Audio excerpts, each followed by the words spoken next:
Today I'm speaking with Deanna Moore. Deanna, thank you so much for joining me today. So great to Hello. have you. So great to have you here. And I was just interviewing another JW recently, so this will be interesting to sort of get more into that background. But I'm so excited you're here to tell us about your journey. And even though you're from a JW background, your journey is very different and unique. And before we get into your story, I just want to give a quick bio. Deanna's from New York State, but she moved all over the U.S. and she now lives in Ecuador, which is really cool. She's a certified NLP, which is neuro-linguistic programming. She's a master practitioner, and she specializes in cult recovery and religious trauma healing. She offers private coaching sessions, and that's basically focused on high control religion survivors. Just out of curiosity, real quick, are your sessions only for people that come to Ecuador, or is it also online? No, I've been doing this. I started actually when I was in the cult about 20 years ago. A lot of it's done by phone. And then at some point, there are people who want to come down here to Ecuador because we have 40 acres. I have a healing retreat right up against the Amazon jungle, and we do plant medicines. So it's kind of like a combination of doing the life coaching and doing that healing on the phone. And then if and when somebody's ready, they can come down here for, we do psilocybin, ayahuasca, and another plant that's native here to Ecuador called San Pedro. Interesting. I imagine, too, being near a rainforest, you have a lot of interesting animals and bugs there, too, huh? Bugs, not so much. The elevation's high enough that we don't have too much of a problem with bugs. It's the eternal spring is the temperature here. We've got rivers and waterfalls, and it's actually a very, very, very beautiful place to live. Jehovah's Witnesses, in their beliefs, they believe that after Armageddon, God is going to create the whole world into a paradise, and you're going to live forever in paradise. So when I left the religion and I realized that that was completely a cult and absolutely a lie, I came here to Ecuador and I created my own paradise. Exactly. I love it. Heaven on earth. And just to finish the bio, she was born into a fifth generation Jehovah's Witness family. She spent nearly 20 years as a regular pioneer, which is like a full-time preacher. And she was deeply indoctrinated into JW beliefs and to the organizational structure. She left it 10 years ago after recognizing the cult programming. I'm sure we'll talk about that a lot. And then completely rebuilt her life from scratch after leaving. Again, she lives on a 40-acre property in Ecuador with her husband. And there's a lot of little things that we're going to get into with that in terms of what you're doing and your sort of your current mission at this point, if we can use that word. But there's a lot of little nuances to your story. Your story has a lot of intensity and a lot of pain. And so I'd love to sort of get into that with you. But before we dive into all that, could you take a minute and just tell us something fun about yourself, a hobby or something quirky, and then we'll get started. One of my favorite things to do here is my organic farm. I've got 26 goats, and we've got horses, and we've got rabbits. We have, we make cheese. We make fresh goat cheese. We have organic meats, organic products. That is something that I absolutely, absolutely love. That's part of my life that I really, really fully enjoy. That's awesome. Very cool. I'm jealous. I've always kind of wanted that sort of more rural life and haven't gotten it yet, but someday. Yeah. That's really cool. Well, in terms of what we do here, I love to invite people before they get into the harder, intense parts of the story to just kind of lay a groundwork for what you were taught, especially as a JW, being different than what I grew up with. What were some of the core tenets and beliefs that you came up with that they pushed on you as you were a kid? What did you believe about the Bible, and I guess their version of the Bible, I should say, and just the church and Christianity and just all that kind of stuff? I'd love to kind of hear what it was like growing up as a JW kid. And I will definitely jump in with some questions to clarify since I don't know too much about JWs. Okay. So my family background, I came from 5 generations of Jehovah's Witnesses. So I was born into the religion. My family was very salt of the earth kind of people. They were, cowboys, they were ranchers, they were farmers, construction workers by trade, but very salt of the earth, very grounded. So I came from that background, and a very, very loving family. There are some stories that have lots of childhood abuse. Mine wasn't that. I came from a very tight-knit, very close kind of family. And because of construction work, when I was about 10, my whole family moved from the Midwest to not just New York, but the Hamptons. So my mom would sew our little matching calico shirts and dresses, and my dad and my uncles had their big belt buckles and their cowboy hats and their cowboy boots, and we were in the Hamptons. So needless to say, even though we were still with the same religion, and the religion translates from place to place, we were kind of like the oddballs because here we are with these multi-million-dollar houses and, expensive cars and everything like that. And we were country bumpkins. We had accents, which kind of led to a little bit of not really fitting in quite so well when I was young. And we were homeschooled. That also kind of separates you a lot from being able to have close friends, varieties of friends and stuff like that. So I was baptized into the Jehovah's Witness religion when I was 10. And with the way it works with Jehovah's Witnesses is it is so expected. It is expected of you. According to my family, because I was, born into the one and only right religion. It was such a privilege that I got born into this religion, right? It was my spiritual heritage. And every member, all of my family, they were all hardcore. They were all elders, regular pioneers, Bethel service. They were not just like fringe Jehovah's Witnesses. I came from a family that was very hardcore, very dedicated. And the area that we were in New York, in the Hamptons, was actually only about an hour and a half away from the headquarters of Jehovah's Witnesses. And I really think that when you're that close to the headquarters of whatever your cult is, there's a stronger influence maybe than there are in other parts of the world because, the Jehovah's Witnesses governing body, the leading group is right there, and they would come out on weekends. So it was a very, very strong influence of the religion heavies, so to speak. The writing department that's writing all of these watchtowers and awakes, we're familiar with them. We knew them because of that close proximity, Can I ask you a quick question about that? Did you ever get a chance to talk to anybody that was either really far away or especially from a different country? And did they feel like jealous that they weren't in, closer to them? And did it feel like there was some kind of sort of an American exceptionalism, perhaps even that was woven into this? Or was everybody just like, we don't care where we live. We know we've got the truth? Jehovah's Witnesses pride themselves on being an international brotherhood. So I never really noticed that. And I did travel around the world, and I've met Jehovah's Witnesses from all parts of the world. And they really, really prided themselves on, let's link arms and we're all united. We're very united. If a Jehovah's Witness were to travel to another part of the world, that congregation of Jehovah's Witnesses just kind of sweeps you up and invites you into their house. And actually, that was probably one of the perks, I guess, that they really did seem to feel like there wasn't that much prejudice. On smaller scales, definitely so.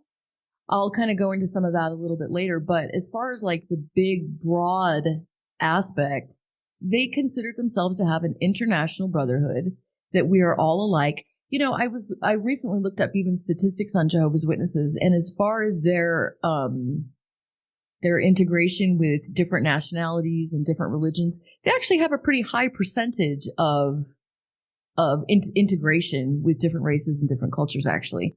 Probably partly because of the missionary activity that they do. Jehovah's Witnesses are big on translating their literature. They would brag that the literature was in 236 different languages. They did have there's branches of Jehovah's Witnesses at that time everywhere, like all over South America, all over Europe.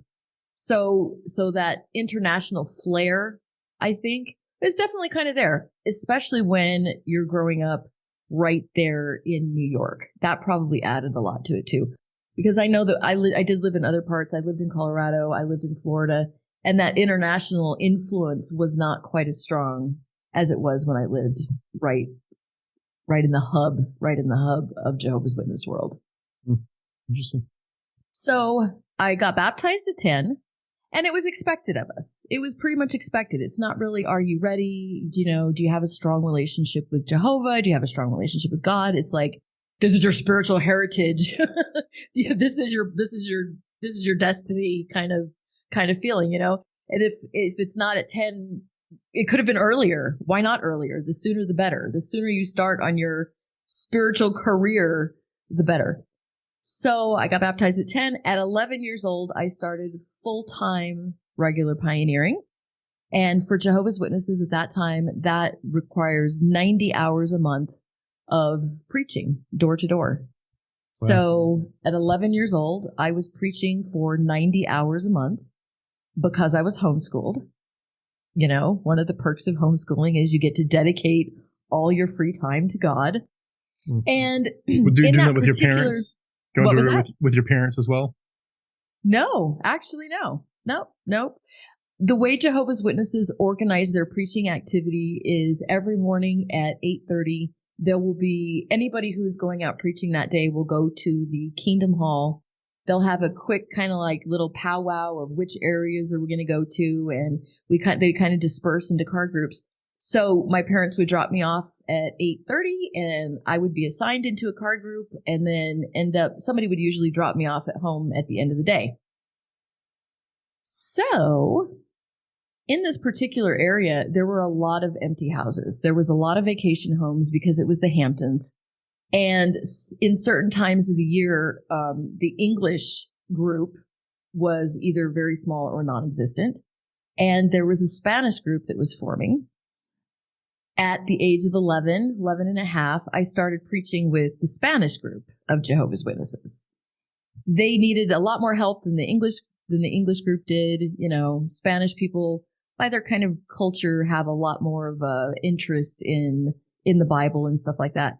So by the age of 12, I was totally fluent in Spanish, and I was doing full-time preaching work, 90 hours a month in Spanish, you know, giving Bible studies to 25 people a week. And, you know, here I am, just a kid. So that was my childhood. You know, when I look back at my childhood wasn't Barbies and, you know, having friends over and stuff like that. My entire childhood was preaching the Bible.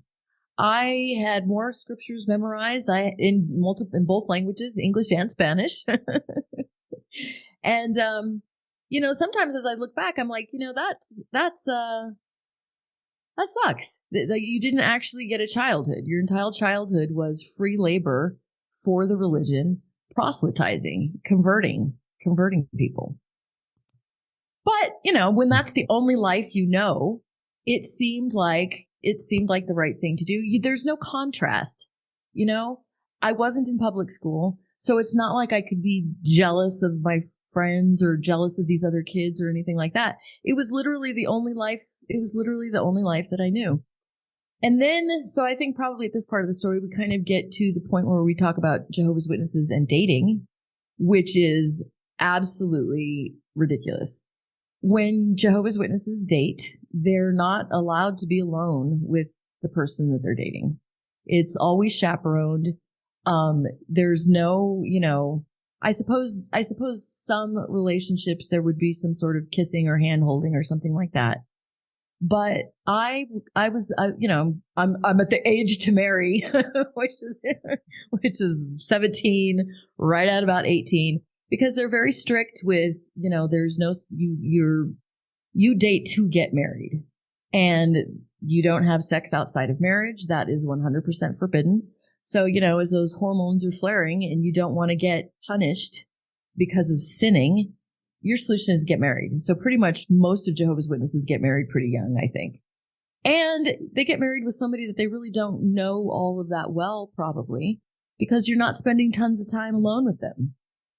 So in this particular case, my dad in construction work, he would kind of like take some younger brothers under his arm, and he kind of like apprenticed them in construction work through the summers and stuff like that. So there was this brother that was about 10 years older than me. And my dad knew him very well. He had a very good reputation in the religion. He was, you know, elder. He was the regular pioneer.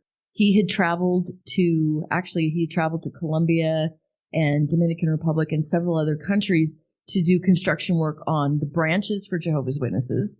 So he looks like a good candidate, right? So I show up. I was also doing construction work with my dad.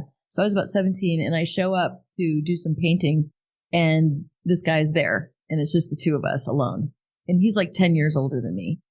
And I'm like, ooh, my dad's going to freak out. My dad's going to freak out. We're alone. We're alone. We're alone. And he says, oh no, your dad knows. We've already talked about it. And I would like to marry you. So I was like, oh, okay. Okay. The courtship lasted probably about 5 months. And in that 5 months, we were never alone. We didn't hold hands. We didn't kiss. And of course, coming from such a naive, ridiculously naive background of not being in public school or anything like that, plus this is the culture and the custom of Jehovah's Witnesses, I was just like, well, this just means it's a spiritual relationship. We're doing things right in God's eyes. Well, this marriage was a total disaster. So we got married right after I turned 18. And on the wedding night, he ends up scrubbing himself in the shower for about 3 hours and crying. And my sister-in-laws, a couple of days afterwards, decide to take me out for breakfast because there's some things about the family that you should know. And then my sister-in-laws proceed to explain that there had been extreme abuse in the family of all of the children, including the boys. And it was something that they kept hidden. And to me, it was absolutely 100% shocking because, as I mentioned, I came from a very close-knit, good family that we didn't have that kind of problems. And Jehovah's Witnesses 100% cover up any sort of abuse or anything like that.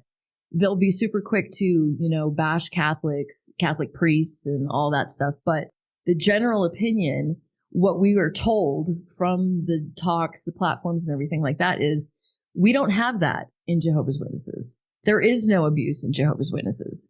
And it's just, you're kind of bombarded with this. So when I heard that, I was like, it was totally flooring. Like, what do you mean? This doesn't happen in God's house. And so here now I am. And now it's too late because divorces are not allowed either. So now I'm married forever to this person that has no interest in a normal, healthy married relationship at all. We go on our honeymoon and he won't touch me with a 10-foot pole. He's running around doing activities and pretty much doing whatever he can to completely ignore me. And, in my innocence, I'm like, what the heck? What did I do? What's going on? So shortly after that, we were actually asked by Bethel, the headquarters of Jehovah's Witnesses, if we would go to Mexico for 6 months and help in the international construction work there, building the branch in Mexico there. So we went there for 6 months. And during that 6 months, I'm still being ignored totally. He'll go off camping with his friends for the weekend and I'm not invited. It was so weird. And of course, I'm not putting things together, right? It's not even crossing my mind that maybe he's gay. Actually, as a matter of fact, it was probably about 10 years later where I was like, oh my goodness. As I start putting things together, I'm in this marriage just thinking something's wrong with me. The marriage lasted about 2.5 years. There was tons of other issues and problems, abuse, but I eventually got to the point where it was making me crazy. It was absolutely 100% making me crazy. At one point, I had went to my family, I'd went to my dad, and I'd been like, hey, you know what? There's some problems here. And Jehovah's Witnesses, anybody, if you're an ex-Jehovah's Witness, you'll know what I'm saying is true. If you go to them with any sort of issue or any sort of problem, it's automatically leave it in God's hands. Pray more. Study more. If God is in your marriage, there is no problem that can't be solved. In the meantime, you're sitting here married to a gay guy who's abusive. I mean, what's God doing about this? I mean, I'm still a regular pioneer, so I'm still doing 90 hours a month. We dedicated 6 months of full-time work at doing the branch construction work. I can't do any more for God. I can't pray any more than I'm already doing. And this is hell. This is 100% a marriage from hell. And so in the Jehovah's Witness religion, they don't allow divorces unless there's, scriptural grounds, which is basically if somebody commits adultery. So I got scriptural grounds for divorce. And, that is its own version of trauma, too, because it's not even like I fell in love with somebody else. I did what I had to do to get a divorce in the religion. It's so messed up. That is really messed up when you think about it. It really is. It's so messed up. Gaslighting. Absolutely. Absolutely. 100%.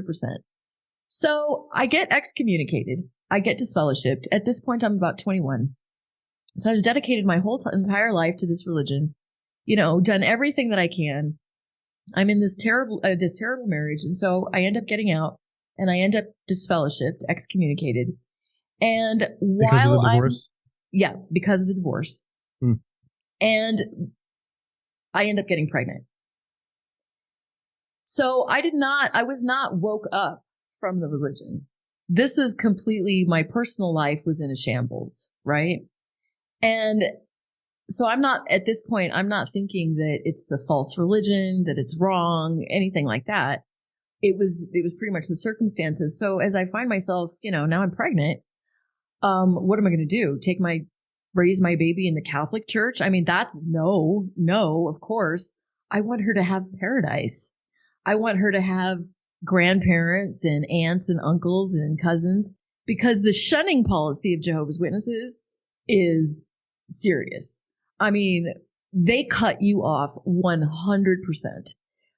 My relatives could look at me in a grocery store and I might as well be dead. They will just walk on by you like you do not exist. They teach you that this is an act of love.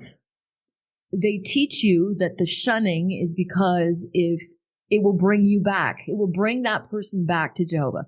They will miss the love so much that they will come back. So they brainwash both parties. They brainwash the person who's being shunned into thinking that they deserve it, that they've done something wrong, that this is a punishment that they've earned. And the family, they're also going through their own psychological trauma, because they're being told by the religion that if you don't cut off your heart, if you don't cut off your family members, you're all going to die at Armageddon. So, my parents' spiritual relationship is in jeopardy if they continue to talk to me. On the other hand, this is the loving thing to do to bring me back. It's manipulation at its finest. And it worked because I went back. So I ended up getting readmitted into the congregation. Can I ask you, how many hoops do you have to jump through to do that? Is it pretty intense? Exactly. You have to go to all of the meetings for about 1.5 years. And you sit in the back corner like the bad little student, and nobody speaks to you at all. And after about 1 year had passed, you can write a letter, and you give them a letter which basically says, I'm so sorry, please let me back, And they get to decide if they want to or not. So after going through this process, which, it's humiliating, it's traumatizing in its own way, because you're there and, everybody kind of will give you these side glares like, she's got the scarlet letter on her head, But it's a cult, and it's brainwashing, and it's manipulation. So you do what you have to do because that's all you know. That's what you believe is supposed to happen. And I missed my family. So I end up getting readmitted into the congregation. And they can all talk to you then? Everyone can talk to you now? So then everybody can talk to you again. So I actually married the baby's daddy, who was not one of Jehovah's Witnesses. So of course, this is also a bad decision. Again, because the religion doesn't allow you to have any sort of intimate relationships unless you're married. I'm 22. I've got a new baby. Now my reputation in the religion's kind of tarnished. So part of the rules of getting reinstated is, you're going to either have to never touch the baby's daddy ever again or marry the baby's daddy. So we kind of got married a little bit under kind of that pressure too. I'm pregnant and everything. We hadn't known each other very long. And again, I say that this was a bad decision because it was unfair to him, because when he met me, I was not one of Jehovah's Witnesses. And now I am. Now I go back to the religion. So He didn't sign up for cult wife. he didn't sign up for the wife that doesn't celebrate Christmas and doesn't celebrate any holidays and goes to the Kingdom Hall meetings 3 times a week and is preaching he didn't sign up for that. So there was a lot of turmoil in that relationship, He was not one of Jehovah's Witnesses. He had no interest in being one of Jehovah's Witnesses. And I'm back to being hardcore. Can I ask, is there sort of a messaging at all that you will be the redemption for him? That like your main goal is really to, yes, preach to the congregate or to preach to the community, but it's really to preach to him. Is that sort of the main focus at that point? I wouldn't say it was totally the main focus, but they use these Bible scriptures that talk about winning over the unbelieving mate without a word by your conduct. Yeah. So every conversation, every meal, you're trying to present this, trying to win them over to help convince them that, look at, the religion has made us such wonderful people. And it's a facade. It's a facade. He wasn't interested in it at all. In fact, he was fairly opposed. He was one of those husbands that saw the cult for what it was, and would try to forbid me to go to the meetings and throw out my watchtowers and stuff like that. And of course, Jehovah's Witnesses view this as this spiritual persecution as even more evidence that it's the right religion because you're being persecuted. So now you have this persecution complex too, right? So that marriage did not last. We ended up getting a divorce after about 5 years, and I had 3 very small children. The kids at that time were about 4, 3, and 2. And so we got a divorce. He was a non-participating parent. He didn't pay child support. He wasn't interested in visitation or anything like that. So he just kind of disappeared from the kids' life.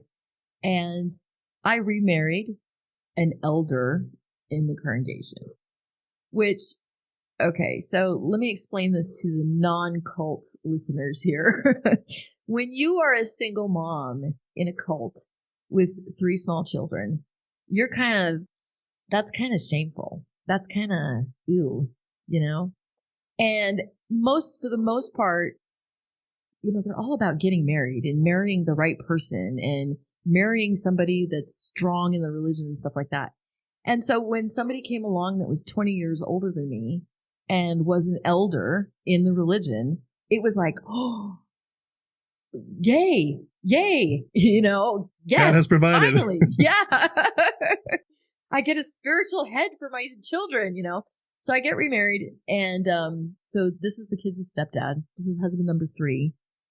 I kind of feel like I need a flow chart for the husbands or something. But anyway, this is husband number 3. And he was an alcoholic. This husband is an alcoholic. And again, all of this is kept so undercover. And I would like to point out, too, that at no point in all of this ridiculousness was I questioning the religion. I think that when my parents would say, this is your spiritual heritage, I don't know, maybe it was kind of like genetic at this point or something, It was just not something that you question. The religion, anytime there is something wrong that happens in the religion, whether it's alcoholism, domestic violence, whatever it is always that individual, that scenario, that person is imperfect, but God and the religion is perfect. They'll point to scriptures that say, Moses made a mistake, King David made a mistake, but in as a whole, it's perfect. So you kind of, as you're seeing all of these things, you feel like it's just you. You feel like the organization is absolutely perfect, and it's just this one little sin that's happening. And your eyes are not open to being aware that it's everywhere. We're all sitting here being, with domestic violence and abuse and alcoholism and stuff like that. It's so compartmentalized that you're so unaware that anybody else is going through anything. They keep a really tight lip on what they consider slander and gossip.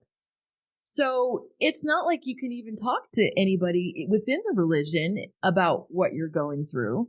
When I was married to the first husband that was gay, and I went to my parents, my own parents, they were like, keep it all quiet, leave it in God's hands, leave it in God's hands.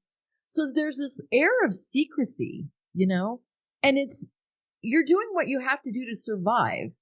Not even thinking about, am I in a cult? You're doing what you have to do to get through the day, isolated, not really having anybody that you can talk to because of being acute, because they'll be super quick to jump on you that you're slandering, that you're gossiping. So, keep it down. So, here I am married, and he's an alcoholic, and there's domestic violence in this situation too. But, I've already been married 3 times. What am I supposed to do? I got to stick this one out. I got to make something work, A lot of pressure. Can I ask with the context? I know it's different for JWs in the sense that, when they would hear evangelicals say something like that your relationship with God is really focused not on your behavior, but on the finished work of Christ on the cross. He died in your place, took your sins, and if you believe that he died and rose again in your place, you are saved. You should live a good life at that point as a way of gratitude for what he did for you, but you don't work to earn your salvation. He did it for you. I know JWs are always quick to clarify, that's not how it works. You have to keep working for it. But was there any sense at all in that journey so far where you just felt like you were safe, or did it always feel like the carpet was about to be pulled out from under your feet? And at what point do you ever get to a point in the JW experience where you're just like, I'm doing good. I know that I'm safe, and I know that God is, doing great work in me. And what is it? I'm going to avoid Armageddon. Do you get there at all? Nope. Nope. You never get to that point. Jehovah's Witnesses are constantly squeezing more juice out of you. You are constantly encouraged to do just a little bit more, to do just a little bit more. Can you do just a little bit more? And so there's this constant feeling of, can I? I don't know. Could I? You know what? I remember one time I was doing an art project with my kids, and I really enjoyed it. I enjoyed the art project. And so I got some paints and I got a canvas, and I made it. I painted a canvas, and my husband, the elder husband number 3, jumped on that so fast as that being something selfish, that I could be using that time to study more with the kids, to prepare for the meetings more. That simple act of painting something was selfish, that I should have used that half an hour, 45 minutes, or however long it was for something else. I had always wanted to learn a musical instrument, and I'd even bought a guitar, and I'd even bought a violin, and it sat there because of the guilt of, oh my goodness, this is going to take an hour of my time when I could be studying with the kids or reading the Bible. There's this constant pressure that could you be doing more? And they use the God manipulation too. God knows that if you could be doing more. So that you're constantly questioning yourself. I don't know. What does God see? I don't know. Could I? So while you're striving to do all of this, it isn't ever enough. And I think the ones that do manage to do, the 90 hours a month preaching and stuff like that, they are kind of put up a little bit on a pedestal. And I think a lot of them do it with the right motives too, So I know a lot of the story sounds really horrible, but the truth is, I loved helping people. I love to talk. I've always loved talking to people. I've always loved, it wasn't always just about the Bible. As you go door to door, you meet all kinds of different people of all kinds of different backgrounds. And some people would be suffering from depression, and some people would, they'd be lonely. And I loved helping those. I loved talking to them, even if it wasn't, even though they were never converted, a lot of them were not converted. I got a lot of satisfaction out of kindness, out of that kind of sense of community, that kind of sense of helping people, Yeah. It's interesting though. I'm always struck by the fact that you're never really saved. Like the word saved isn't really something that you can claim. And that's just so different. I think that's one of the reasons that our groups always called groups like JW's a cult. And I'm sure there's other reasons we did, but like just the idea that as much as I was certainly traumatized by what I went through, in one sense, we were constantly saying to ourselves, once you're saved, trust the Lord. He's got you. You are now, it is the finished work of Christ and Christ alone. If you try to work for your salvation, you're mocking God, because he's already said, you can't work for it. You can't earn this. Your righteousness is like a filthy rag. The only way you can get saved is if I do it for you. Right. I have to, you literally deserve to die. And that's the only way is to finish this sin issue is you have to die a violent death, and I will die in your place for you. Therefore, when God looks at you, he doesn't see your sin. He sees Christ's righteousness covering you. And it was like, it was finished. I can't imagine just that fear, especially when they weave in the end times messaging of just, you are like, that sermon you may have even heard about too. Jonathan Edwards, I think it was, Sinners in the Hands of an Angry God. Mm-hmm. But like, I know that was probably not from a JW perspective, but like you are literally like dangling by a spider's web over hell. And like, God is just, he could let you go for any reason at any moment. And you just have to cling and hope that you don't focus more on the sin as opposed to the salvation. And one slip up and you're done it. It's just staggering the levels of abuse that would go into so many levels for a kid to think you truly are one slip away from your worst nightmare. Well, that is such a good point too, because as I mentioned, I was baptized at 10 and I started pioneering at 11. And I spent my entire childhood in dedication to God.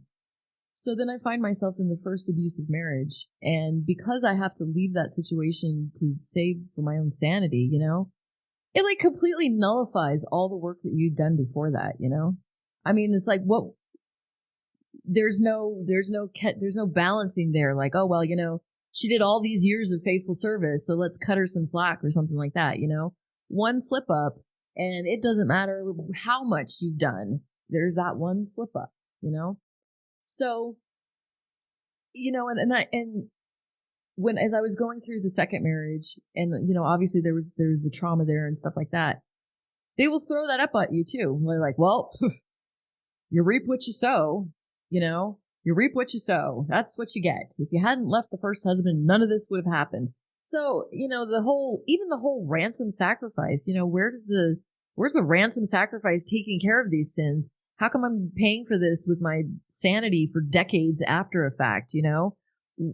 It's messed up. It is truly manipulation at its finest. It is spiritual abuse at its finest.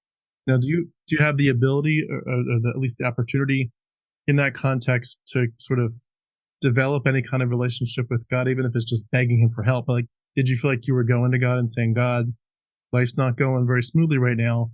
I need you to intervene. Did you have that kind of, intercession and prayer life with him, or how did that work? Constantly praying for strength, praying for endurance, praying for forgiveness, praying for help, praying for, throw me a bone here, God, But, in all of that time, I can honestly say maybe a handful of times, maybe 2 or 3 times, did I actually feel any sort of sense of spirituality or anything like that. I suppose that should have been a sign, but, I was born into a cult. I didn't know any different. So at this point in the story, though, this is kind of where it starts to get interesting, because with the third husband, he was a life coach. Ironically enough, he was a life coach, and we lived in Utah. So we lived right outside of Salt Lake City. So we were now we're outside of the capital of the Mormon religion, right? Wow. Surrounded by Mormons. And we were doing the life coaching business. This is when it was about early 2000s when I got certified in the neuro-linguistic programming, the NLP. I became a master practitioner. For the most part, we were doing business coaching, money coaching, sales coaching, that kind of stuff. But when somebody doesn't meet their business goals, when somebody doesn't meet their sales goals, it's almost always because they have personal life issues, right? So the business coaching very quickly became life coaching. And these Mormon, and everybody was Mormon, and these Mormons would come to me and they go, you probably don't understand this because you're not Mormon, but we just got excommunicated from our church. We just lost we just deconverted, we just lost our future dreams. Everything we've invested, we just lost. And Jehovah's Witnesses and Mormons don't believe the same things at all, but we are sister cults. We are 100% sister cults. And when they would come and they would be explaining about, what it was like losing their religion, being excommunicated, I was like, funny enough, I do know what that's like. I do understand, being one of Jehovah's Witnesses, I understood what it was like to be excommunicated and everything.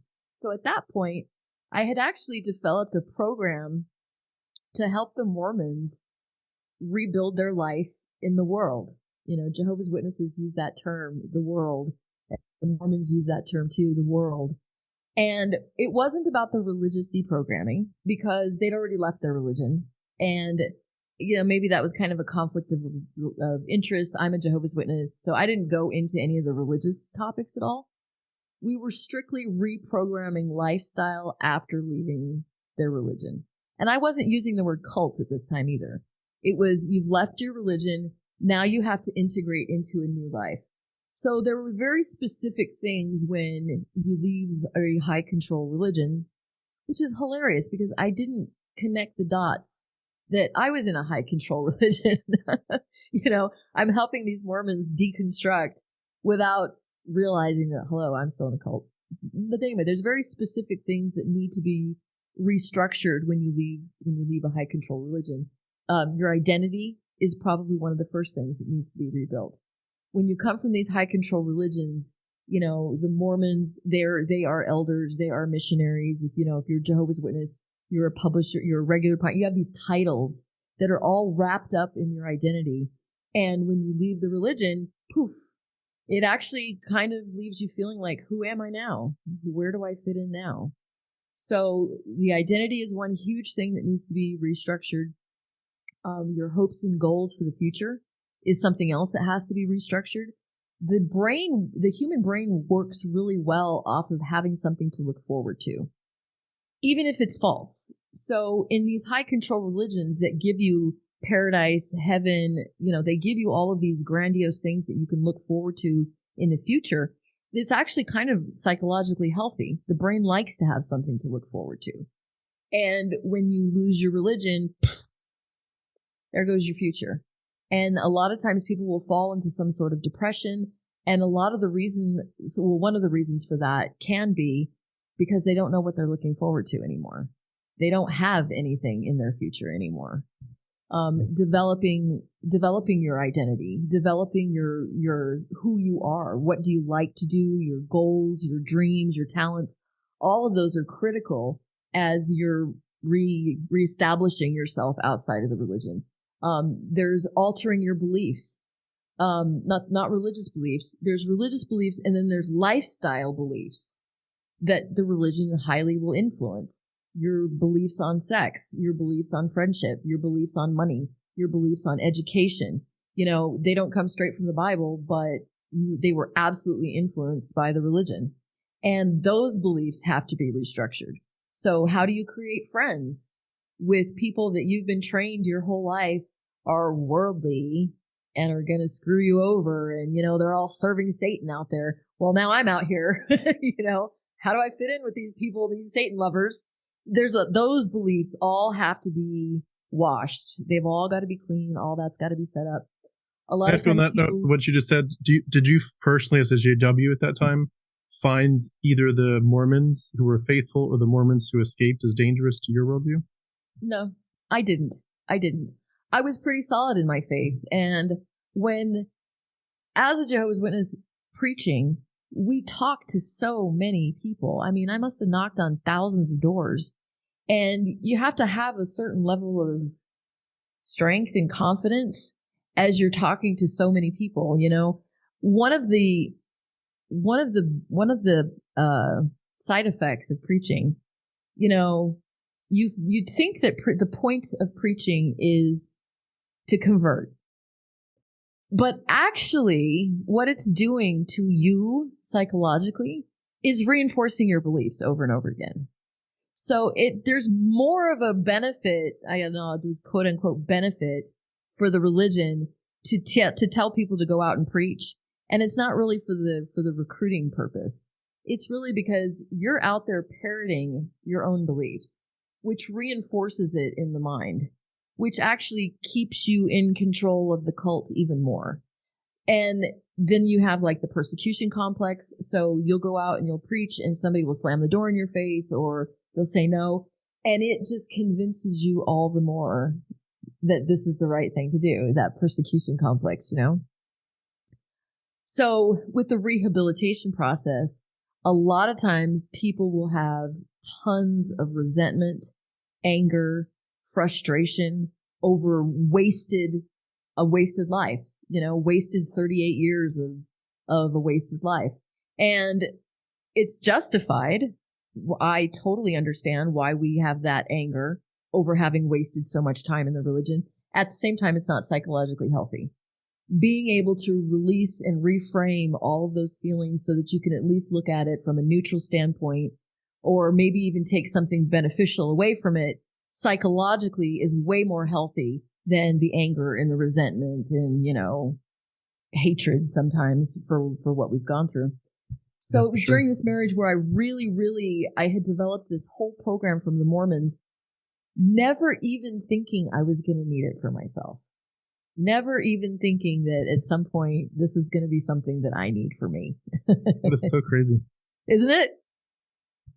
It's amazing it's amazing too that you could be so close. And I say this as someone who can say it right back to myself, like you're so close to being able to help people escape from incorrect and toxic information and subcultures. And yet you're in one and you can't see it. It's really, I feel like every time I sort of make that reflection, I'm like, that's exactly the power of indoctrination. You cannot see it until you can see it. Once you can see it, you can't unsee it. Mm-hmm. But until you can see it, you just can't see it. And it's one of the scariest things to me when I see Christians talking about, honestly, almost anything in a very serious and committed way. I'm like, wow, like you just can't see it, can you? And especially, you know, parallels to it with Trumpism.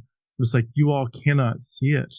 And it's frightening to think, and this is where I was at with my story when I deconverted, that reality that it's so scary that you know people that might never escape. When I left, the depression that I know other people had, I put the pieces together at least enough at first to recognize that dynamic, that it was very unlikely that I would have ever escaped. And therefore, the fact that I did escape was like, I framed it in my mind like, you just won the lottery.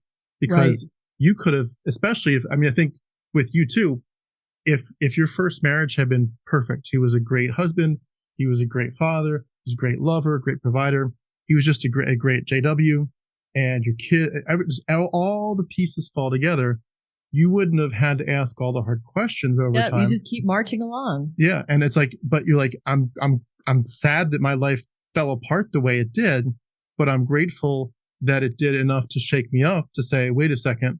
And everyone's going to be different in that, how they respond to the shakeup. But the fact that it shakes people up enough to say, you know, maybe you should think twice about what you're actually, not about what you're doing and whether you're fitting correctly into the framework, but if the framework itself is flawed. And it's just crazy that you both of us, you know, in different ways, we're both so close to seeing that in other people, but yet not seeing it in ourselves for so long. And what age? It's it's how the human brain functions. It is confirmation bias. You know, they say that the human brain is this massive satellite dish. They say that the human brain is taking in anywhere from 11 to 20 million bits of data per second. This is massive amount of data. So even if we stay on the low end, okay, you're taking in 11 million bits of data per second. The unconscious mind can process approximately 40,000 out of 11 million bits of data per second. And consciously, we're only aware of about 40. So how does your brain choose which 40,000 bits of information to pick out of 11 million? There's like 10,960,000 other pieces of data out there that it ignored. We have a filter. And that filter, your brain is filtering for proof that you're right. It's filtering for matches. So when you believe this is the right religion, when you believe something, your brain will cherry pick that information and serve it to you on a silver platter to prove that you're right. Confirmation bias is very difficult, very, very difficult. You have to be very, very, very aware that every thought in your mind, not just religious thoughts, because even post-religion, our brain is doing this. Whatever our thoughts are about politics, whatever your thoughts are about self-esteem. So when I'm talking about reprogramming people to fit into the world after post-cult, your belief, like, for example, it's impossible, it's hard to make money without an education, or making money is difficult, or, money is a huge thing that people that have come out of a cult have a problem with a lot of times, because poverty is put on a platter, put on a pedestal. I mean, at least for Jehovah's Witnesses, it was, money is the root of all evil. I mean, there's all kinds of beliefs that are related to money. And if you think of this filtering process with your brain, if you think of confirmation bias in this context of your money beliefs or self-esteem beliefs or anything like that, your brain is also cherry picking that information and serving it to you on a silver platter. Here's the proof. Life's hard. Here's the proof. It's hard to make money. Here's the proof. You're not good enough. And all of that is changeable because we're ignoring other facts. We're ignoring other facts. I think I kind of went on a tangent there, but At what age were you when you were helping the Mormons? I thought I was probably about 28 or 29. Okay. I was probably about 28 or 29. Okay, so from there, so I did that. We were in Utah for probably about 5 or 6 years. And then at one point we decided that we wanted to go serve where the need is great. We want to go be a missionary family because I'm highly indoctrinated, right? And we decided to move to the Caribbean. We decided to move to the Dominican Republic so that we could dedicate even more time to the full-time service. So the kids' stepdad and my 3 kids, we went to the Dominican Republic. We were in the Spanish congregation. We actually ended up serving in a Haitian Creole congregation. So everything's all seems like it's okay on the surface. And at this point, I couldn't hide the bruises anymore. So there were some brothers in the congregation that saw me with bruises, and they came up to me and they said, "You really need to say something. You can't keep this hidden," because he has privileges in the congregation. He's on the stage. He's giving public talks. He has position. He has title. He's an elder, and you got black eyes. So you need to say something about this. So I did. I went and I talked to the brothers and I told them about what was going on, that the alcohol abuse and the domestic violence and everything. And so Jehovah's Witnesses, they do have this procedure. They have a judicial committee. They call this meeting and they confront him, and he ends up getting in trouble. He ends up getting all stripped of all of his titles and publicly reproved. It's kind of like a step, not quite being excommunicated, but they announced from the platform, boo, boo, boo, this person is no longer a good person. So it was announced from the platform, and his ego obviously couldn't handle that. He was furious at me for reporting it, for turning him in. Not sorry that he had done it, not in any way taking responsibility that those were his actions, but angry at me for not being submissive, for not knowing my place, and for ruining his titles and ruining his position. So he cleared out all the bank accounts and he left, and he abandoned me and the 3 kids in the Dominican Republic with no money. So we had been married for about 10 years. So he'd been the kids' stepdad for about 10 years. And in all that time, the kids' dad I think he'd maybe seen them once or twice. And he had not paid child support or anything like that. I had thought about trying to stay in the Dominican Republic because it's less expensive, but I'd been wiped out financially. So I ended up having to go back to the States to start working. I was going to get myself on my feet and I had intended on probably taking the kids back there because we had a pretty good lifestyle. We had a nice house and it was inexpensive and everything like that. So I'm back in the United States when I think I'd only been in California for about 2 or 3 months when the kids' biological dad calls. And he says, I want to see the kids. Now, he did have legal visitation rights, so I couldn't exactly say no. And so I let him have visitation of the kids. He came and he picked up the kids and then calls me and says, you're never going to see the kids again. You're never going to see your kids again. And he takes them. So this is what starts the cross-country custody battle. This is where you make popcorn. This is where this is where the story really takes its south turn, you know? So at this point, I'm going to explain some of the dynamics of the Jehovah's Witness religion too.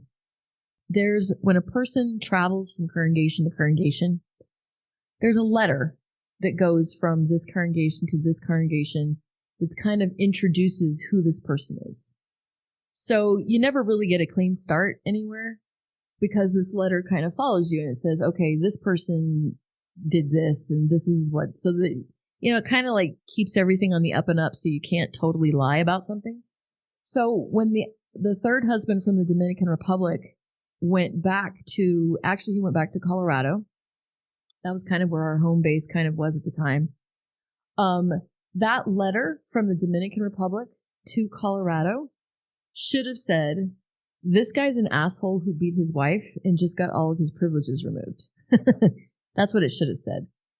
But because of the politics within the religion, my father-in-law was a heavy in the religion. My father-in-law was what they call a circuit overseer. He would travel to all of the different congregations. He had tons of status. He had tons of clout. Instead of that letter going from the Dominican Republic to that congregation, my father-in-law had that letter go to some buddies in a different area, and they rewrote the letter. So by the time it came to the actual congregation, it said, this guy's good. There's nothing wrong with this guy. And he left his wife because she's an apostate. So in Jehovah's Witness world, apostate is about as bad as you can get. Apostate is worse than a sinner. Apostate is somebody who has spit in God's face, that has denied everything, that is basically an atheist. Yeah. An apostate is like the worst thing that you can be in Jehovah's Witnesses. And so, unbeknownst to me, everyone, including my family, now think I'm an apostate. And the reality is that couldn't have been farther from the truth. That couldn't have been farther from the truth. I'm still fully in the religion. I'm not thinking that there's anything. I'm not questioning the Bible. I'm not questioning anything. I'm just hanging on for dear life, you know, doing as much as I can. I don't have time to question anything. You know, I'm raising kids, trying to keep my kids in the religion. I'm preaching. I've got, anyway, this accusation could not have been farther from the truth. This label apostate is a death sentence.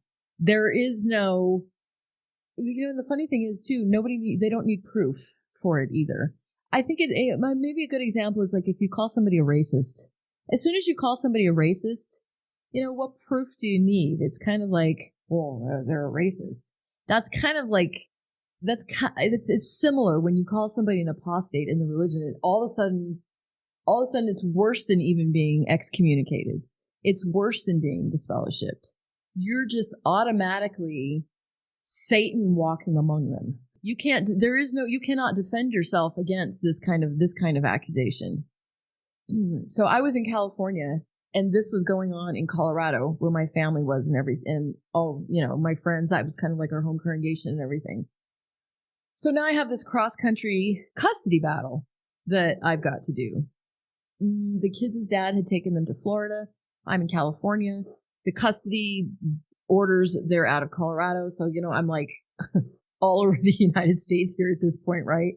So as soon as his visitation was legally up, I think he had 6 weeks or something like that, I was right there in Florida with my custody orders. I go to the police station and they say, I'm sorry, you're not a legal resident of Florida. These are not custody orders out of Florida. These are custody orders from Colorado. We can't do anything about this. They said, maybe if you have an emergency custody order, which is what they do in cases of abduction, we might be able to do something with that. So I go, okay. I go to Colorado to try to get this emergency custody order. And now imagine, too, financially, I've just been devastated. The ex left. He cleared out all the bank accounts. I had just barely only been working about 2 or 3 months before this whole custody thing even happened. So I don't have tons of resources or anything like that. But I go to get the custody orders in Colorado, thinking my family is here. Everybody knows me there. This is where I'm from. I can surely couch surf on somebody's couch. There will be some sort of support while I'm doing this custody battle and everything. I'm in Colorado to get the custody document. And while I'm there, I go to the meeting. I go to the congregation because that's what I do. I'm one of Jehovah's Witnesses, right? So I'm sitting there in the meeting and no one will speak to me. They're all like, avoiding me. And I'm like, what in the heck? What is going on here? You guys know me. What's up with the cold shoulder? So if anybody's ever been to one of Jehovah's Witnesses meeting, they do their watchtower study and you raise your hand and you comment and they call on you and everything. So I'm sitting here in the meeting and I'm raising my hand and they're all just totally ignoring me. And I'm like, what the heck? So after the meeting, I go up to one of the elders and I go, what's going on? What's going on? And he says, we know about you. You're an apostate. And I go, what are you talking about? No, I'm not. What are you talking about? And he goes, we've heard from your husband. We know you're an apostate. And I'm like, no, I'm not. If anything, at this point, I was probably clinging to the religion even more in my heart, thinking that there's no way God is going to let this worldly person take my kids because now my kids are going to lose the religion, and I'm faithful. So now I really got to be faithful because I need God's help to get my kids back. I mean, I'm not an apostate at all. And no, my reputation was completely 100% ruined. My family, even my own family, they were like, well, you have no reason to leave him. And I'm like, I didn't. He left me. Well, you need to reconcile. You need to get your relationship with God right. It was such mass confusion. I'm hearing all these people talk and I'm like, where's God here? Hello? You're the one that's supposed to be watching. All of these false accusations, my reputation is totally getting ruined. I'm getting pushed out of this religion. How is this? What the heck's going on? I mean, the confusion was, it was kind of mind blowing to me. How could this be happening to me? I've dedicated my entire life to this religion. And now all of a sudden on the word of one person, I'm an apostate. How do I defend this? And basically their answer was, well, it'll come if it's a false accusation, it'll come out eventually. So I'm like basically being punished for something that still wasn't even true. And there's no way they would just talk to the church in the Dominican Republic and clarify it? No, because they go off of what my spiritual head says. My spiritual head, who is, mad because I reported him for what he was doing. And so it was somewhere around this time too that I found out that the reason why the kids' dad had called was because the stepdad, the Jehovah's Witness stepdad, had called and said she's emotionally unstable, she's mentally unstable. If you love your kids, you'll take them. Because I ruined his life. And what's the easiest way to ruin a mother's life? You take her kids away. You take her kids away. And you take her religion away. And you take her family away. So what I did to him by reporting him in the religion, he paid back tenfold. because I ended up losing everything, my religion, my family, my kids, all of it in one blow. And that year, I ended up having to do 7 trips cross country from Florida to Colorado. In between the divorce that the third husband filed and the custody, it was 7 times back and forth. And you know what? I still kept trying to be one of Jehovah's Witnesses, thinking that really that was my only lifeline. You know, that's surely my only lifeline. And I was, I was in Florida. I had only been there for maybe a few weeks. And so I was kind of relatively still unknown. They didn't know my history or my background or anything. And I went out preaching with the congregation. And the next day the elders came and they knocked on the door and they said, wait a second. We've heard from your husband. He's told us about you, that you're an apostate. You're not allowed to go out in service now. You're a Jezebel. This is an act of rebellion, what you're doing. And, you know, I was so devastated because these are all false accusations, you know. And I remember just sitting there and just thinking, God, this should not be this hard to stay in the religion. Why is this so hard? I should not have to be struggling, begging to stay in. It's like, you know, they're shoving me off the boat and I'm trying to cling to it. And at that point, I remember thinking, okay, well, you know, maybe something's wrong with me. Maybe it was the sin of leaving the first husband. Maybe there's something in my heart that God sees that isn't good enough. Maybe he just doesn't want me. And so, you know what? I'm going to accept that. If they're all pushing me out so hard and there's nothing I can do about it, I give up. I quit. I'm going to take my punishment. I'm going to live the best life that I can outside the religion until I die at Armageddon, because I still haven't deconstructed the religious beliefs yet, right? Right. I'm just like, all right.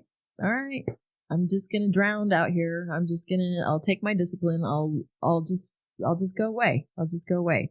What a mind job that is. It was such a mind job, man.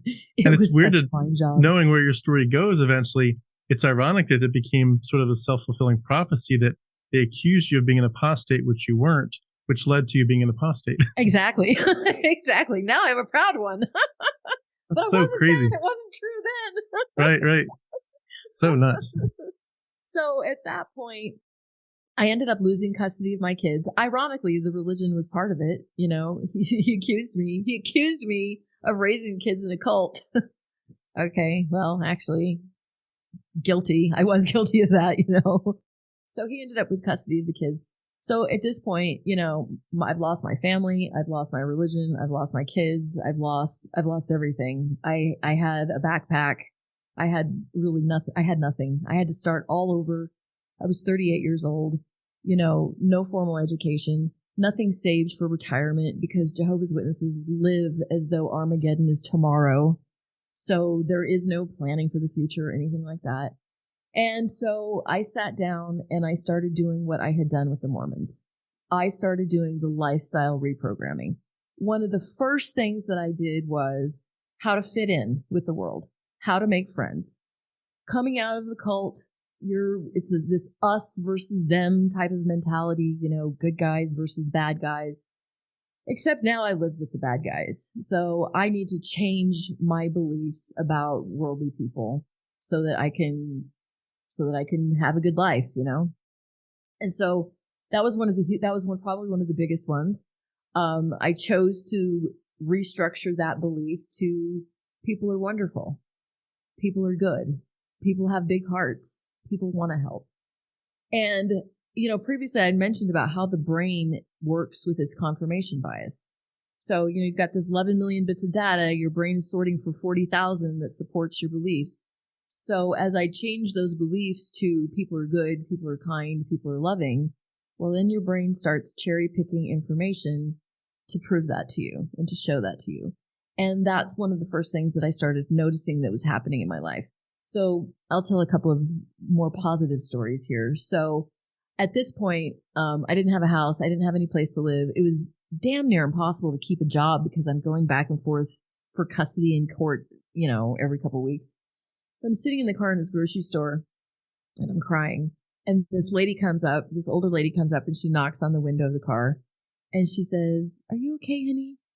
And so I roll down the window and I kind of start talking to her just a little bit. And she says, "Let me take you for coffee." So she takes me to McDonald's for coffee. And I'm telling her this story about how I've lost everything and I'm excommunicated and I'm custody battle and all this stuff. And she says, "Honey, how are you going to get your kids back if you don't have a house?" And I go, "I don't know. I don't know how I'm going to come up with deposits. I don't know how. I don't know." And she says, "My house next door, the neighbor's house right next door is empty." She says, "The lady died a couple years ago and her son inherited the house. It's fully furnished. It's there. It's just sitting there." She says, "Let me call this guy and see if he'll let you stay there." So she calls this total stranger that I met in the parking lot, calls this other total stranger that's the owner of the house. And he says, "Give her the keys to my house." So they gave me the keys to the house, a 4-bedroom, 3-bathroom, fully furnished house that they let me stay in for free for a year. And that's the power of being able to change your beliefs. That's the power of, law of attraction, manifesting, quantum physics. We do have the ability to change our reality. We do have the ability to create our future. And that's one of many, many, many different stories that I could tell about what started happening in my life when I started restructuring and recreating these beliefs. I had to restructure the beliefs about identity, money. I did tons and tons of work for releasing anger, releasing resentment, forgiving, because I lost 38 years and I pretty much got screwed over by everybody I knew. And so the anger is righteous anger. It's justified anger, but it's not healthy and it's not going to serve you well. So I had to let go of that. I had to heal that. And it was pretty intensive. It was a pretty intensive time frame. I mean, I would sit and coach myself like 6 and 8 hours a day. I'd sit in the client chair and be like, right. And then I'd sit in the coach chair and I'd go, "Okay, this is what you said. You realize that this is limiting you. You realize this can't possibly be true." And I just work myself through all of this disaster. Can I ask just sort of to make sure we get to the religious part of it? What was it that moved you from that stage to questioning the JW worldview? There were coming from this background of life coaching was probably one of the bigger wake up points too, because in psychology, in coaching, your self-esteem is crucial. Self-love, self-esteem is crucial to healthy psychology, to a healthy mindset. And as I started meditating on that, and I was working on my own self-esteem and I was working on my own self-love, I started noticing what a conflict there was between the concept of being a born sinner. This concept of being a born sinner, that you are never good enough, that no matter what you can do, you are so horrible that somebody has to die for you, and how psychologically damaging that is to the human psyche. And I started thinking, okay, so God, if he's the master psychologist here, surely he would understand that this concept of being a born sinner is messing us up big time. A parent would never tell their child that they're never good enough. I mean, that's child abuse. That's child abuse. Flat out. There's not really any other word for it. And as I started meditating on, how much time you're trying to dedicate to earn something that's not earnable, because you pointed out, I mean, at least there are some religions where you believe at least you get saved. Jehovah's Witnesses, we're not even saved. We just have to keep going on this treadmill, and how damaging that was from the psychological point. Because as I'm working through, okay, I need to have self-love, there was an instant conflict between how do you love yourself and be a born sinner? How do you forgive? How do you forgive when you are innately, genetically, biologically born bad? How do you do that?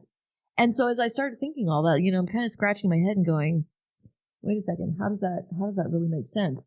And when it came to recreating your own identity, I had coached people that you have gifts, you have talents, there's a purpose here. Well, Jehovah's Witnesses we're given one purpose for all 8 million of them. Their whole purpose is universal sovereignty, declaring universal sovereignty. And as I started creating the purpose, and then I started thinking about all of the other people that I had helped, all the clients that I had helped, and their purpose was, to teach people, to empower people, to help people. And I started then that confirmation bias started breaking up. And I was like, okay, wait a second. Wait a second. A whole lot of my issues are related to the religion. A whole lot of this is related to unhealthy abuse by the religion. The beliefs of, putting off your whole entire life for heaven, putting off your whole entire life for the paradise or whatever, completely defies having any sort of sense in your own life. And so little by little, I start picking apart religion. And I think probably the ransom sacrifice was probably one of the biggest things that cracked open religion. Because if there isn't the ransom sacrifice, then there isn't Christianity. And then, I had come from this background where my spiritual heritage was 5 generations of Jehovah's Witnesses, and how fortunate I was to be born into the right religion. And as I started studying humanity, I started studying all religions. I started studying humanity, religion, culture, everything, realizing the very small percentage of people that are Christian. I think it's like 36% of the world population, and then the other religions there's the other big religions, Islam, there's these other religions. And so I was like, okay, so wait a second. Not only was I lucky enough to be born into the right religion, I was lucky enough to be born into the right country that has that religion. Because had I been born on the other side of the world, I wouldn't have even been born into a culture that believes in the Bible. And, that was kind of something that even in the religion bothered me a little bit. I would think about, indigenous cultures or China, the Middle East, all of these different parts of the world where the Bible is forbidden. And the answer is, okay, so, we're preaching to convert people. Well, what about all these people that don't have access to the Bible? And the answer was just like, oh, well, God's going to read their heart. I'm like, well, that's not really fair. How come we got to be doing all this work and God just gets to read their heart? And so all these pieces kind of start falling together. It's like, okay, wait a second here. Wait a second. None of this actually makes sense. Ask one of the things that a lot of Christians from my background would do when they start to ask those questions is to say, is it possible that this is just the devil tempting me or my pride? Am I trying to entertain a sin and I'm trying to justify it? Did you feel like that was going on, or did you feel like you'd kind of already gotten past some of those knee-jerk reactions? Well, I think what happens when people start questioning their own religion is they start questioning their own religion. Maybe they're afraid to keep asking questions. So in the Jehovah's Witness religion, maybe we start questioning the governing body. We start questioning some of the doctrines, 1914 Armageddon, whatever. And then we stop because we get scared of the answers, and you don't dig any deeper. So for me, because of the background that I have with the NLP, I've been trained to question everything. And so once I started doing that to myself, I really did start to question everything. So it was like, okay, wait a second. If my religion, if everything I've been taught was a lie, what else do I believe is a lie? What else did I just take for granted that I never bothered to question? So then the Bible, okay. So aside from the religion, what about the Bible? I've just assumed my entire life that the Bible is true. What research have I ever done? What proof is there that the Bible is true? And so once you keep digging, is it Satan? Is it Satan? Okay, well, who says Satan exists? Maybe we better ask that. Am I being tricked by the devil? Okay, is there a devil? We need to start asking those questions and digging deeper. Through the cult recovery process of myself, and as I've helped other people do this too, I have noticed that there are people who will leave one religion and go right to another religion. There have been Mormons that leave the Mormon religion and become Jehovah's Witnesses. There have been Jehovah's Witnesses that leave the JW religion and they become Mormons or Seventh-day Adventists or some other fundamentalist religion. And it's because they questioned, but not deep enough. They didn't keep going in their de-indoctrination process, They questioned their religion, but they didn't question the roots of that religion. That's one of the craziest parts of it. Yeah, exactly. Is there a God? Is there a Bible? Let's go back to if we're going to blow up our life, let's blow it up for good. Let's blow it up for real.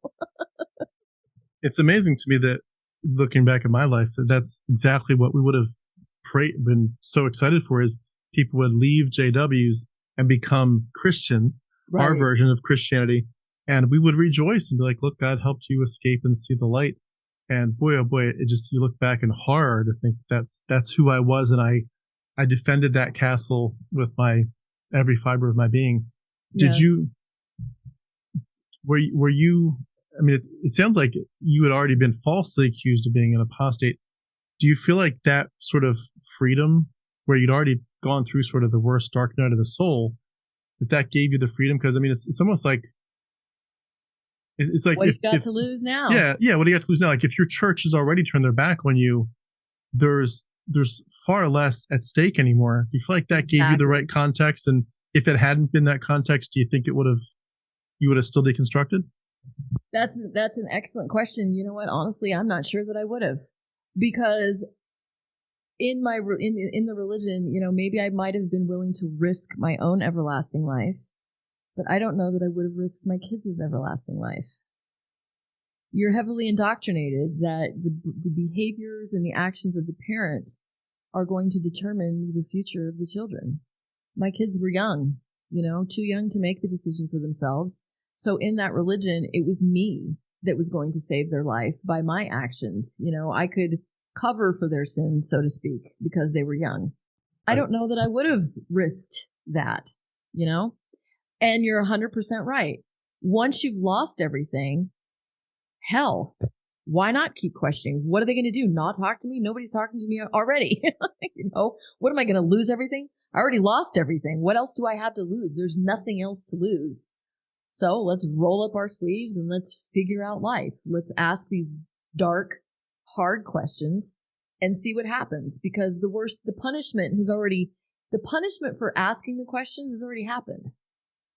Yeah. So I might as well keep asking the questions and figure out whatever it is I need to figure out, That's why your story is so interesting. It's so weird because, I mean, not to make light of the incredible anxiety and pain that you went through, but just like looking from their perspective of the leadership of the church, they basically shot themselves in the foot because they had someone that was willing to do everything to stay in. Right. And they basically falsely kicked you out the door, which then permanently really kicked you out the door. Yep. I mean, they basically did everything wrong over and over and over. They did everything wrong just by being wrong. Mm-hmm. But then they did everything wrong experientially after that. It's like, how much more, like, what would it take for those people to just wake up, not just that their religion is a cult and it's false, but that they're just flat out foolish people.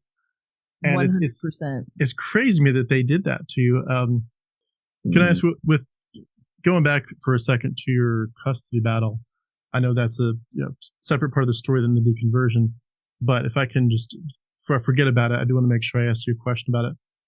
Your kids probably felt like, you abandoned them. That's not what happened, but your life obviously got forcibly turned upside down in ways that you couldn't control. Unfortunately, the truth of the narrative couldn't be told. When you look at the fact that your kids had a different life and you weren't able to be there with them for many of the memories you would have loved to have been there and probably still do. When you look at that, just knowing how much you've been through and how much your heart, I'm sure, breaks for them and how love you have for them, I'm sure wells up at times. I'm a dad of 4 kids. I know that sometimes it takes your breath away to think how much you love these kids.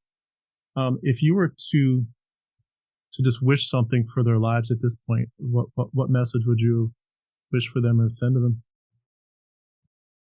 First of all, I'm so glad that they got out of a cult. I'm so glad that they're free.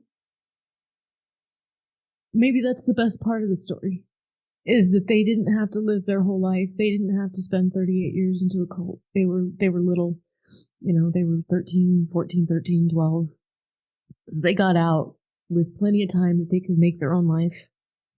And if I have to pay the price for that, then that's okay, because they're free. And I would want them to know that I love them with my whole heart. And I wish them all the happiness in all the world, everything, all the best for them.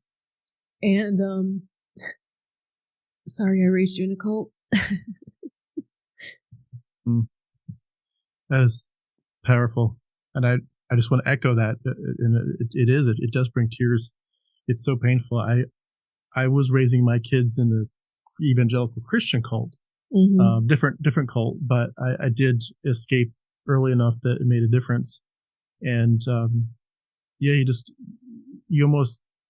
think to yourself, you wish you could have gone back and undone that in your own life. You could have been a child again without the cult in your life, but you can't. But anything we can do to give our kids a better shot at life and reality and far less toxicity, it's such a beautiful gift. And I applaud your message there. Well, you do the best you can, and you do it with the knowledge that you have at the time. You make the best decisions that you can make, and they're not always the best decision. Sometimes you're making the best decision out of 2 really shitty options. Two really bad options, and you make the best one that you can. And it's based off of your circumstances and your limited knowledge. And, I've had many people hear my story and they're like, why did you marry? Why did you do that? Why did you get married 3 times? How, that was dumb. Yeah, I know. Hello. I was raised in a cult. In retrospect, from the outside, obviously those were bad decisions. But when you're in the middle of it, when that's your whole life, when that's the advice that everyone that you love is giving you, that your parents are giving you, that, the spiritual authority figures are giving you, you're like, okay. And you do go along with it, especially because one of the biggest tools of a cult is information control. It's 100% information control, especially in Jehovah's Witnesses. They highly, highly discourage, if not outright forbid, higher education. Anything that you see online, anything that you read on the internet, read in a book is automatically demonic. So they totally discredit anything else that you might read outside of that. You're so closed. You don't get to see the big picture, and the decisions that you make are based off of a viewpoint that's like this big versus the potential that you could have had. You didn't, because you grew up in a cult and you made decisions based off of that. It seems like just when I heard your story about your marriages, especially the first one, but really all of them, and the courtship phase, even just basic things such as if purity culture had been framed differently, and if autonomy and the sort of exploratory, like, are there red flags phase had been more open, honored. It just, there's so many people that I've come across in a similar sense too, where this drive to say you have to stay pure at all costs leads you to stay very far apart physically. And I'm not saying that people necessarily should or shouldn't have sex before marriage. I'm saying it just leads you to feel like you need to save everything. In our world, the book was I Kissed Dating Goodbye, Joshua Harris. Just don't even kiss somebody before marriage, because they'd paint these pictures of like, you're at the wedding altar about to say I do, and all of a sudden you're there not just with your bride but all the other girls that you've kissed beforehand, and they're all kind of there, at the altar and sort of messing up the purity of your marriage and the sanctity of it. But you in that context of I mean, marriage is a beautiful thing and it's important to honor it. But when you get people to the point where you can't do honest digging and say, I need to know if there's red flags here, that alone would have changed your life and mine. I mean, exactly. honestly, there was no way to see the red flags. And there's 100%. No way to talk. And even if it sounds like from JW's culture, if you had seen red flags, even if you noticed them, you might have still not been able to talk about it freely, which is crazy. Exactly. Exactly. It's isolation within an already isolated group. And, I've joked many times that had I slept with them first, I never would have married them. Had you been alone with them. And then you're married forever and divorce is not allowed. Not if there's domestic violence, not if there's abuse, not if there's neglect. And you just need to shut up and pray your way through it. That is a whole other version of abuse. So, here we are dealing with spiritual abuse, spiritual narcissism. You're dealing with that. And then you're dealing with it on this personal level too. And there's nothing you can do about it. That is a whole other level of, when I left the first husband, I had to sin to do it. You know what? In the real world, I could have just divorced him. Yeah, exactly. And I could have just filed for divorce, but not when you grow up in a cult. You have this mentality that the only way a divorce is going to be valid is if you commit adultery, which that was totally messed up too. I see that now. I couldn't then. I didn't see it then. I was in a cult. I think just to wrap this part up, and I want to get back to your story to finish this out, but the idea that your testimony means so much. Like if you mess up, the phrase we used to use a lot in the pastoral program, I was trying to be a pastor. There's a verse where Paul talks about, it's not, you find out later, it's not Paul, it's someone else who wrote in Paul's name, but Paul writes and says, so-and-so has left the faith and they have shipwrecked their lives. Mm-hmm. And we were preached at constantly, like, it was especially the context was if you sleep with someone that's not your wife, get married, have kids, but if you do anything, especially sexually outside of marriage, you have shipwrecked, like you can't be a pastor anymore. Pastorate is just permanently out of the equation. Even if a church lets you, they shouldn't.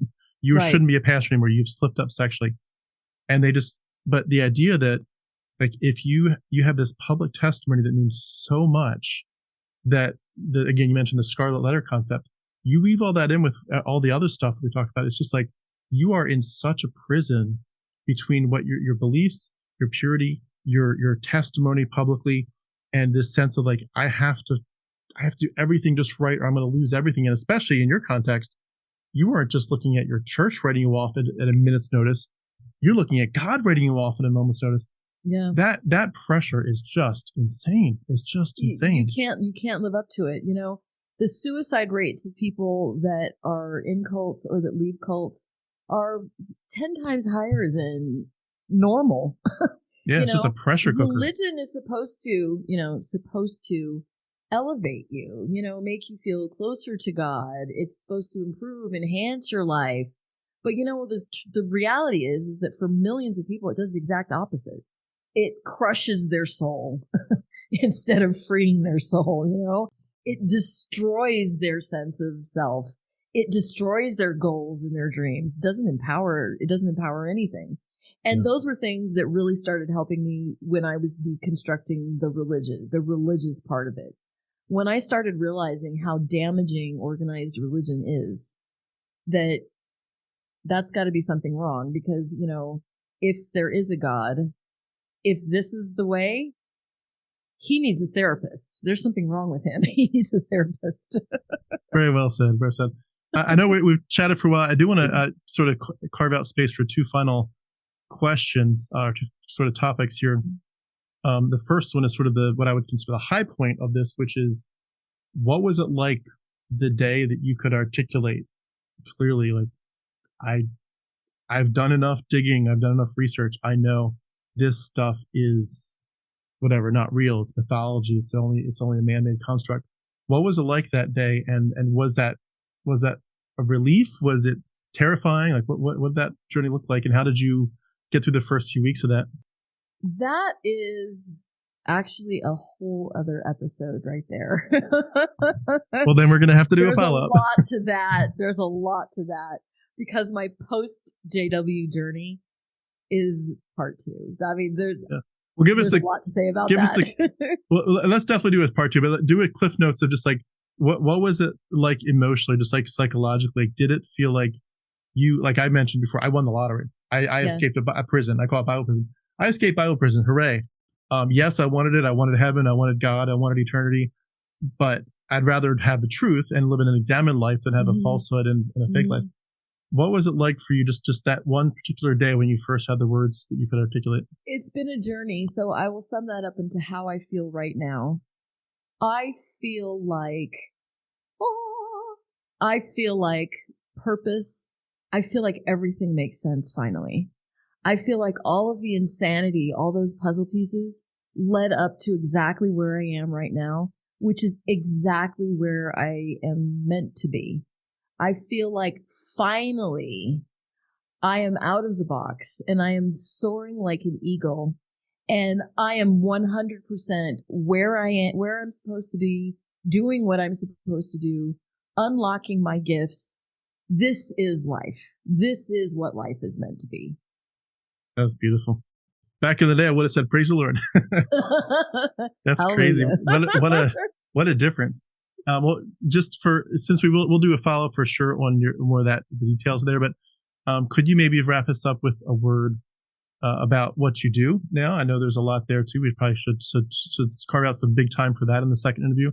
Okay. But just what do you do now? And maybe as a final word to someone going through the hardest part, not necessarily of all the other aspects of what you've been through. I know every story is different, but in terms of specifically the deconstruction, deconversion, someone just like, you know what, I can't go back to what I believed, but I also can't go forward. But I also know if I do go forward, and it feels inevitable that I'll go forward, but if I do, I have a lot to lose, and not just in terms of the cult or my family, but just this is my whole worldview and my eternity is at stake. What do you say to people going through the hardest, darkest part of that? So I consider myself a little bit more of a spiritual healer right now.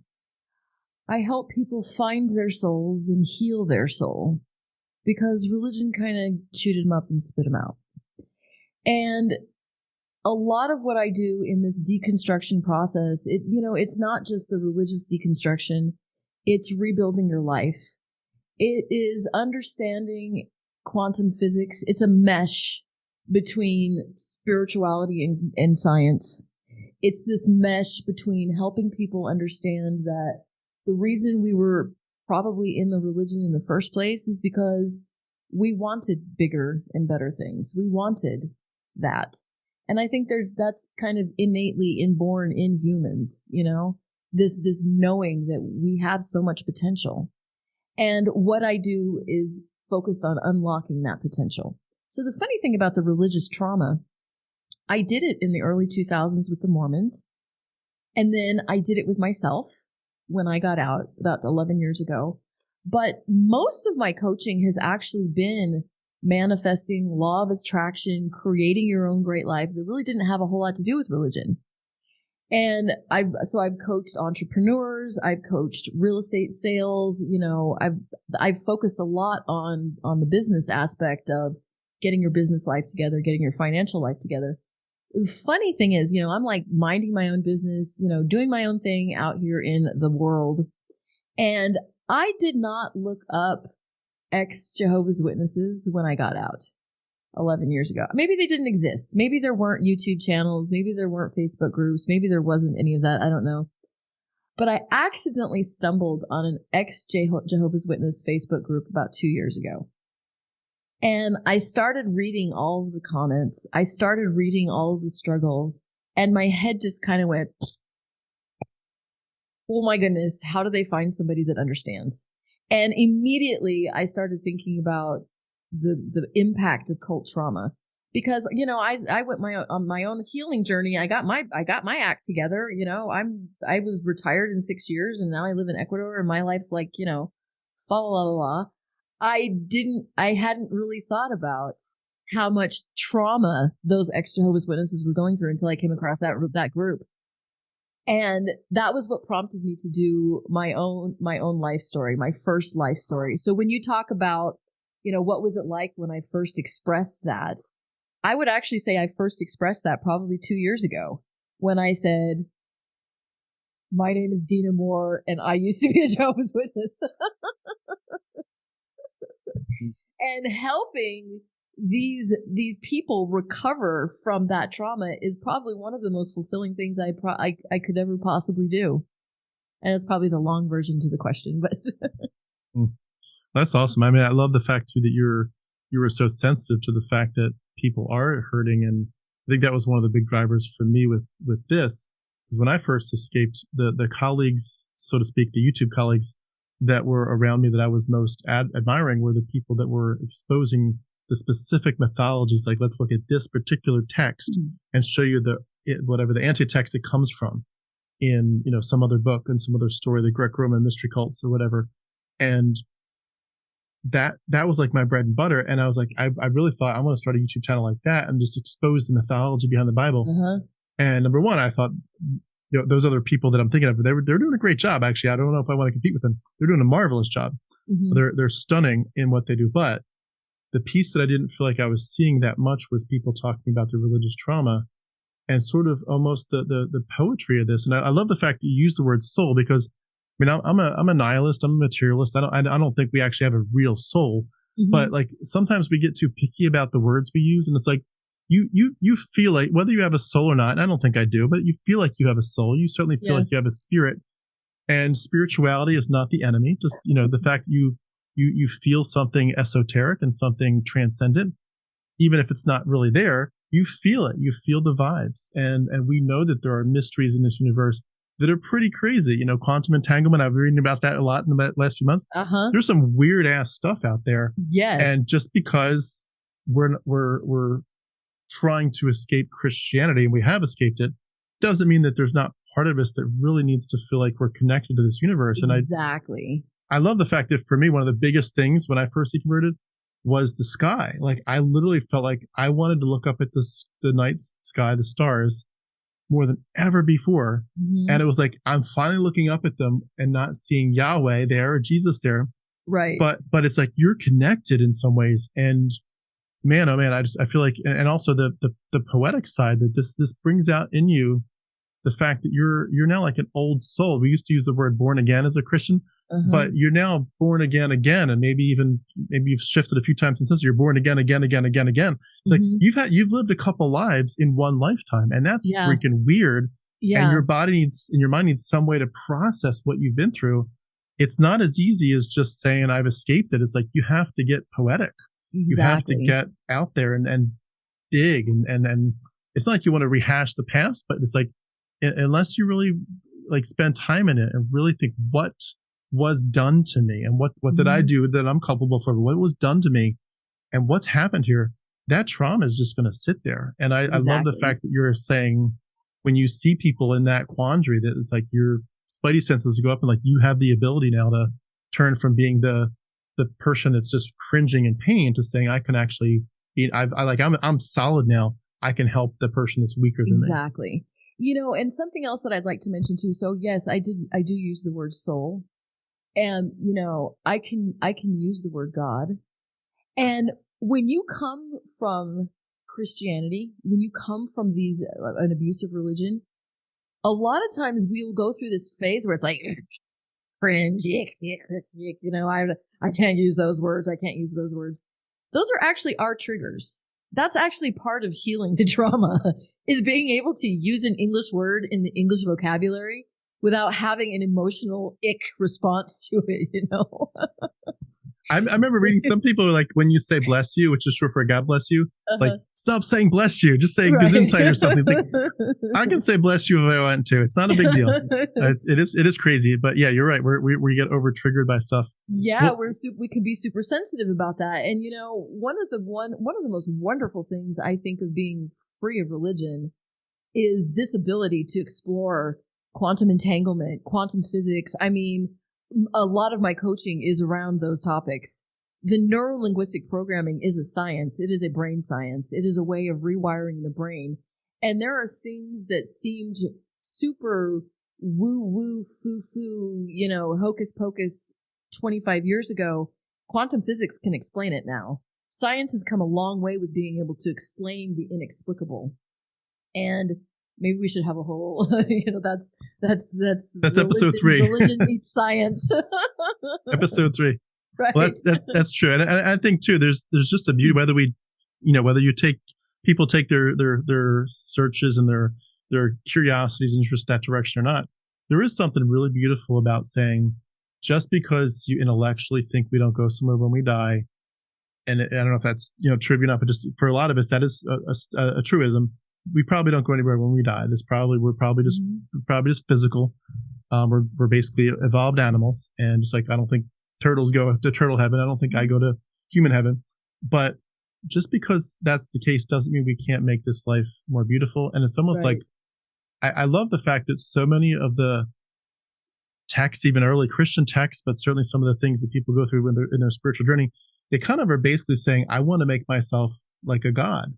And I know that if you take that too literally, it can be very, very off topic very quickly and be very wrong. And I don't think that's really helpful. But just still to say, like, look, compared to the animals, compared to where we've come from, we've come a long way. And our consciousness, for better and for worse, whether it's tricked us or it's helping us, it's making us feel like there's something more than there probably is. And at that point, the question is, it's been manipulated, it's been misused by religion. But just because they misuse that feeling doesn't mean you can't take it and grab it. And I've used the illustration before of like, I've seen my 4 children all born. I was there catching my 4 babies. Mm-hmm. That if that doesn't take your breath away, and seeing again the night sky, just the beauty of you're seeing your children, your children's eyes, seeing the beauty of even death, funeral, it takes your breath away. Just going through the different seasons of life. If certain things of life, the seasons of life and the traditions we have, if they don't take your breath away at a certain point and make you think, I want to see more beauty, and if it's not there, I'm going to damn well create it.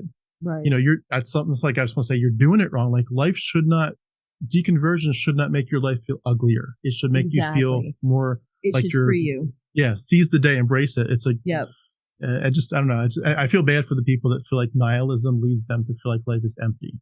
Right. And I know people that do, but for me, I was like, immediately, I'm a total nihilist, and life ironically got immediately exponentially more beautiful. It's crazy.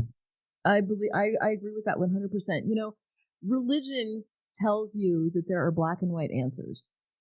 Religion tries to give you this concrete, this is it, believe this.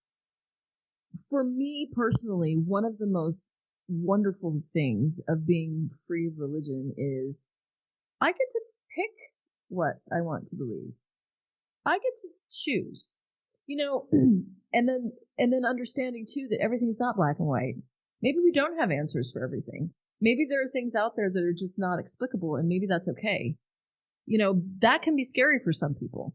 Maybe that's why some people go from one religion to the next religion, is because they like that safety box of security, of knowing that this is what it is, even if it's maybe not necessarily, maybe not true, So being religion free, to me, has just given me this ability to say, okay, all right, what do I choose to believe?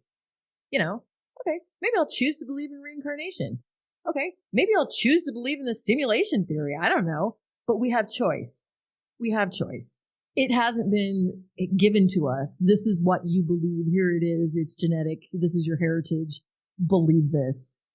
Now that you're free, you have the ability to explore, to investigate, to formulate your own version of, spirituality or whatever it is that you choose to. And keeping an open mind, I think that, because like I say, I get to choose what I want to believe. And I get to change it, Maybe this week I choose to believe this and see how it works. And maybe the next week I can choose to believe something else, because I'm not in a freaking religion that tells me what to believe and that takes away that freedom. Well said. Preach it, sister. I was for 20 years. If I could just piggyback on that for one last second, then we'll wrap up. And if you could think of any last parting words you want to add to this, but I think one of the coolest things is that when you start to go through these thoughts and this process, that you realize you really weren't in touch with yourself. And you talked for a while about reclaiming your identity. And I've been recently thinking in the last few months a lot about just reclaiming your body and just feeling everything, the embodiment process, and getting back in touch with who you are. And it's just so critical, but it's an amazing journey to think. Number one, like we talked about, just to give the next generation a better shot at it than we did, is for them to start that process young if possible. But also to say, like, wherever you're at, whatever the ages you're at, when you start to realize this is this is an issue, we need to shift gears here and shift course.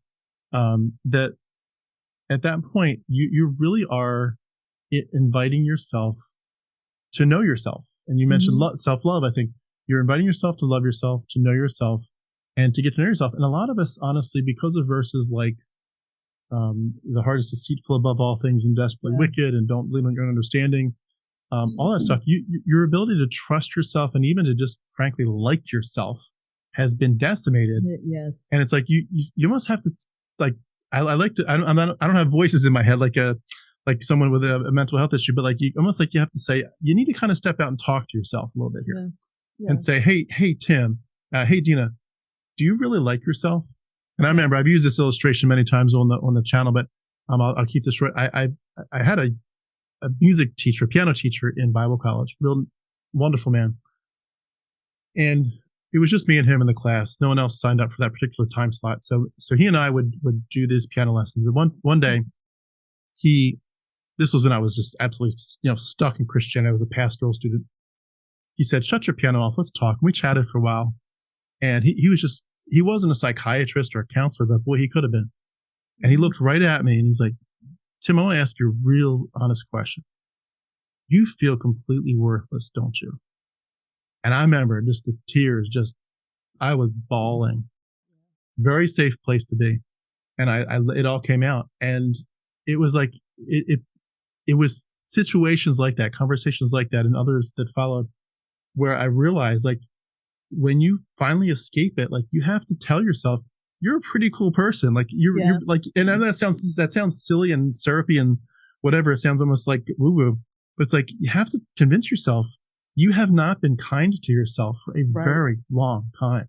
Right. Get to know yourself. You might like yourself. And it's like, when you get past that, if in a few stages past it, I would say I'm well past that, but not in an arrogant sense, but like, I like myself. I'm okay with myself. I'm safe in my own skin again. But once you get past a few steps, boy, it's like you had shackles on and rope tying you down, and you were in a race and you were trying to race, and everyone else around you is moving, and you just can't move more than an inch at a time. And all of a sudden the ropes get cut and you just fly, and you didn't realize how much this was damaging you. And it's like a lot of this is going to come down to the very simple question of, do you like yourself? Do you love yourself? Do you know yourself? And are you worth from this point on, are you worth investing in yourself? And boy, if I could encourage someone that's going through the hardest part of this, I just would want to add to all the things we've said. Like, it's really going to be okay, but you have the most beautiful, precious gift in front of you, and that is yourself. Yeah. And 100%. Wow, like once those doors open up, all kinds of cool things happen, in my opinion, from my experience. But anyway, 100%. That was the last word I had, but I'll let you add anything you want to add, and then we'll wrap up for today. Well, if anybody's going through the hard phase of deconstructing religion, reach out for help. Get help. In my opinion, I lost 38 years to the religion. I needed a rocket ship to healing. I needed like accelerated healing mode. I don't have more time. I don't have time to waste. I don't want to waste time. I need to do it as fast as possible. I'll never forget. When I found one of those ex-Jehovah's Witness groups, I was talking to this lady. From the way she was talking, I would have guessed that she'd been out of the religion maybe 6 to 12 months. And so I asked her, when did you leave? She says 17 years ago. And I went, ooh, your freedom is coming at a high cost. My freedom cost me everything, my whole world. And because it is such a high cost, you need to take advantage of it. You need to make sure that this freedom that you just bought is everything that you hoped it would be. So invest in yourself, invest in your healing, get help. Don't do it alone, because this isn't simple. You know, this isn't, oh, I lost my job, or, you know, this is huge. This is a huge life event. So don't do it by yourself. Get the help.